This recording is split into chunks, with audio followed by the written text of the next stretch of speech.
So we're just days away now from the referendum on the Eighth Amendment in Ireland. There's strong feelings on both sides of this argument, clearly. Whatever side you're from, however, I'd like to challenge our ability to listen to the other side. I think all too often in today's society of social media, we tend to lean towards articles and content that re-justify the viewpoints we've already got. Both viewpoints on this argument come from strong backgrounds, but could it be that both sides have points that we should listen to? For example, from the pro-choice side, one of the most important things are women's rights. What if there is an unwanted pregnancy?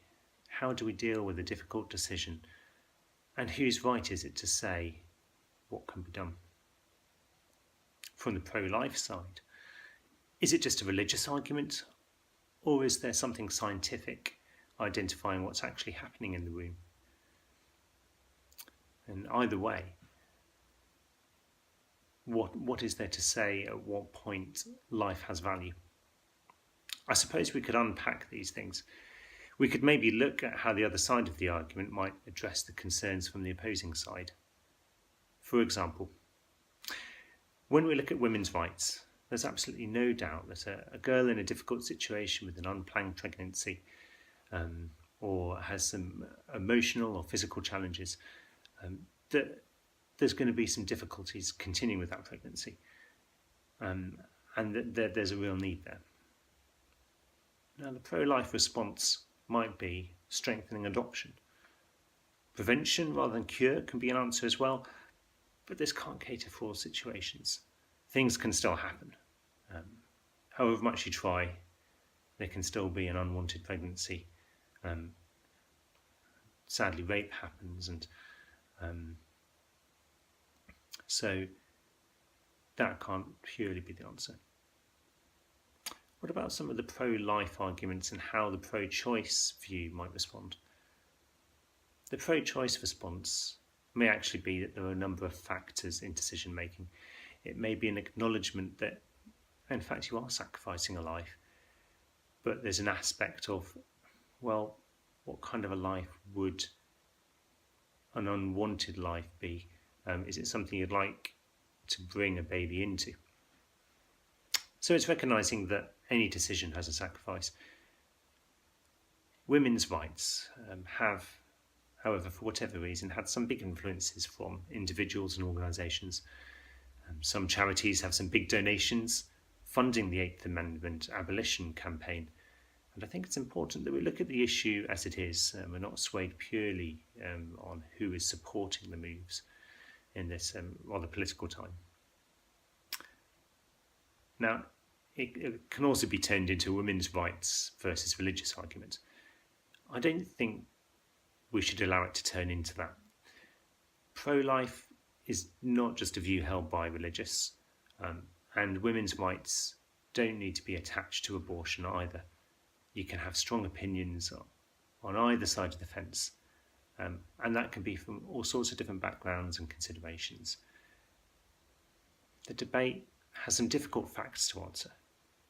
When babies are born, it's quite universal that life is protected. However, when babies can be born at 21 weeks and survive, how can we justify having abortion at higher limits than that in some countries? So clearly there's something in balance with abortion laws that don't always make sense around the world. Where does life begin? Well, is it determined by or when we see them, when we value them? It is difficult when they're in the womb to identify any point when they go from a bunch of cells to a life with value and potential. Of course, almost all world religions hold the view that abortion is wrong at any stage. One response to this is, when you can put cats and dogs down, how is it any different? The value of life in the womb and the value of animals. One thing that's good to ensure is that we don't allow our passion to overcome sense. And one thing the umbilical cord ensures is that there's a protection between mother and baby. The mother and baby can have different blood types that could be quite toxic if they're mixed up. And they cannot mix. And they're two beings with different heartbeats. You can identify a baby's heartbeat pulses at, say, 9 weeks old. So they're separate.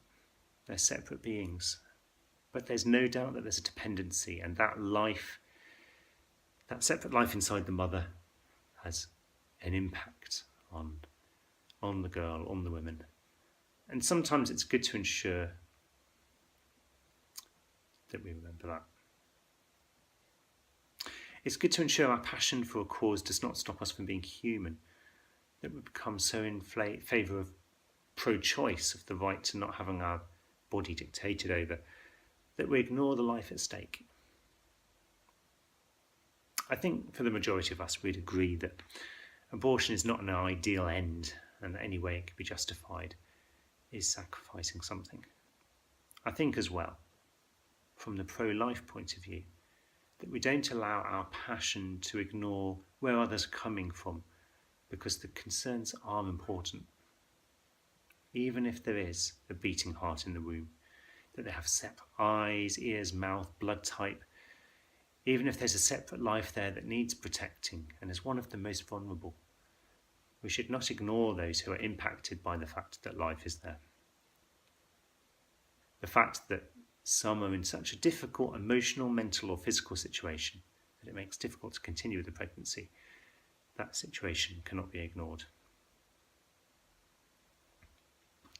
So I think it is possible for a country to hold a pro-life law, but it is vital that it addresses the needs of women in difficult situations in other ways. It's up to you to decide on the Eighth Amendment, on what's most important. Decide what's best for the future. This is a one-time decision. An opportunity to liberalise the laws, an opportunity to look after what's protecting vulnerable life already. It's to think of what other alternatives can be explored, that everyone's need is considered, that everyone's viewpoint is being considered, whether we have these views in balance. Thank you for listening. I'm Tom, and may you vote carefully and wisely. Thank you.